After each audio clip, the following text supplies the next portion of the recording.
ഭർത്തൃവീട്ടിൽ യുവതി ആത്മഹത്യ ചെയ്ത കേസിൽ ചില പ്രധാനപ്പെട്ട വെളിപ്പെടുത്തലുകൾ പുറത്തു വന്നിരിക്കുകയാണ്. വിഷ്ണുജയെ ഭർത്താവ് പ്രബിൻ ശാരീരികമായും മാനസികമായും പീഡിപ്പിച്ചിരുന്നു എന്നതാണ് ഇപ്പോൾ പുറത്തുവരുന്ന പ്രധാനപ്പെട്ട വിവരങ്ങൾ. വിഷ്ണുജയുടെ ഫോണും പ്രബിന്റെ നിരീക്ഷണത്തിലായിരുന്നു എന്നാണ് നമ്മൾ നടുക്കുന്ന ഈ വിവരങ്ങൾ പുറത്തു വരുമ്പോൾ അറിയാൻ കഴിയുന്നത്. കേസിൽ ഭർത്താവ് പ്രബിൻ റിമാൻഡിലായിരിക്കുകയാണ്. മഞ്ചേരി ജില്ലാ കോടതിയിലാണ് പ്രതിയെ 14 ദിവസത്തേക്ക് റിമാൻഡ് ചെയ്തിരിക്കുന്നത്.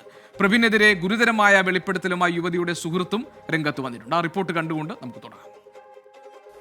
വിഷ്ണുജ എന്ന 25-കാരിയുടെ ജീവൻ പൊലിയേണ്ടി വന്നു പ്രബിൻ ആരെന്നറിയാൻ. എല്ലാവർക്കും മുന്നിലും മാന്യനായി നടന്ന പ്രബിന്റെ മുഖം യഥാർത്ഥത്തിൽ പക്ഷേ വേറൊന്നായിരുന്നു.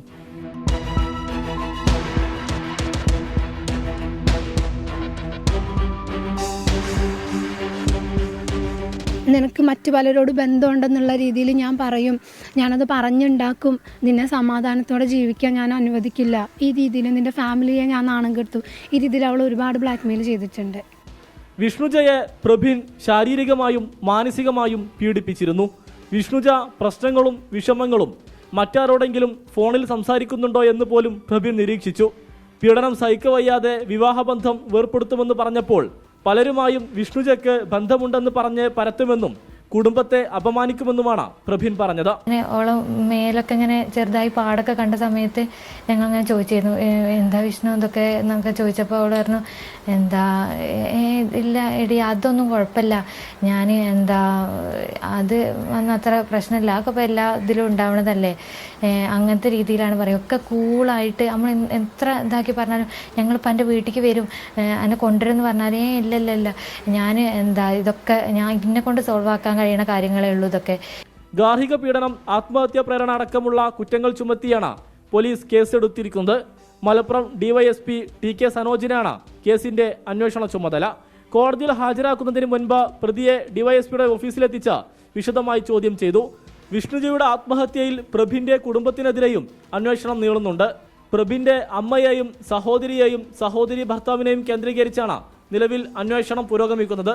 തെളിവുകൾ ലഭിച്ചാൽ പ്രബിന്റെ കുടുംബത്തെയും പ്രതി ചേർക്കാനാണ് പോലീസ് നീക്കം. ഇതിനു മുൻപ് വിഷ്ണുജ ഒരു തവണ ആത്മഹത്യാ ശ്രമം നടത്തിയതാണ്. എന്നിട്ടും പ്രബിന് ഒരു കുലുക്കവും ഉണ്ടായില്ല. ആരും ജാഗ്രത പാലിച്ചതുമില്ല. ഇത് അവസാനത്തേതാകട്ടെ എന്ന പ്രത്യാശ മാത്രം പോരാ, അവസാനത്തേത് ആകേണ്ടതുണ്ട്.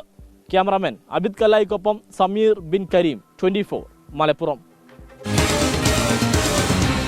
പൊതുജനം കഴുതയല്ല സാർ.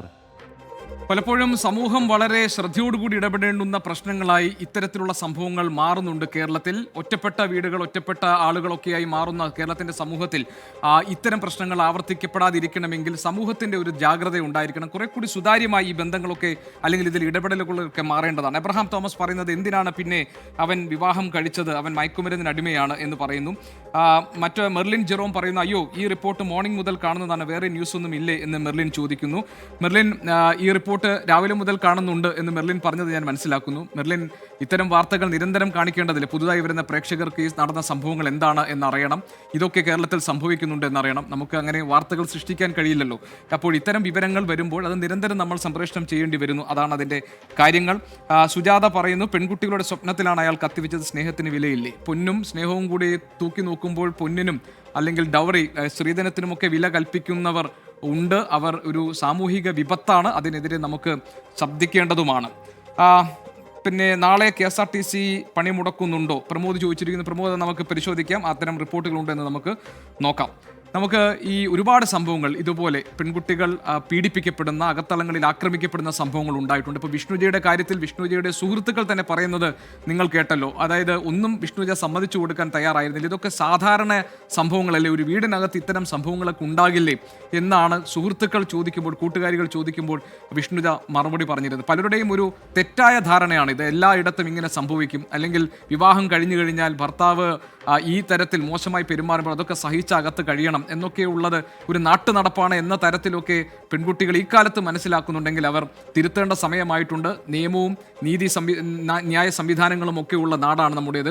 മാത്രമല്ല മാധ്യമങ്ങളൊക്കെ വളരെ ശക്തമായി ഇത്തരം വാർത്തകൾ പുറത്തു കൊണ്ടുവരാൻ സജീവമായി തന്നെ നിലകൊള്ളുന്ന ഒരു നാടുമാണിത്. അതുകൊണ്ട് വിഷ്ണുജ ഈ കാര്യങ്ങൾ ആരോടുമെങ്കിലും പങ്കുവെച്ചിരുന്നെങ്കിൽ, പുറത്തു പറയാൻ ധൈര്യം കാണിച്ചിരുന്നെങ്കിൽ ഈ പ്രശ്നങ്ങൾക്കൊക്കെ നിയമത്തിൻ്റെ വഴിയിലൂടെ തന്നെ പരിഹാരം കാണാൻ നമുക്ക് കഴിയുമായിരുന്നു. അതുകൊണ്ട് ഇതൊന്നും അടച്ചു വെക്കേണ്ട പ്രതിസന്ധികളല്ല, പ്രശ്നങ്ങളല്ല, വിഷമതകളല്ല. ചില കാര്യങ്ങൾ തുറന്നു പറയേണ്ടതാണ്. അത് സമൂഹത്തെ തിരുത്താനുള്ള മാർഗമായി അത് മാറുകയും ചെയ്യും. അപ്പോൾ വിഷ്ണുജിയുടേത് ആ തരത്തിലൊരു ക്ലാസിക് എക്സാമ്പിൾ ആണെന്ന് നമുക്ക് പറയാം. ഒരുപാട് സംഭവങ്ങൾ ഇതുപോലെ കേരള സമൂഹത്തിൽ നടക്കുന്നുണ്ട്.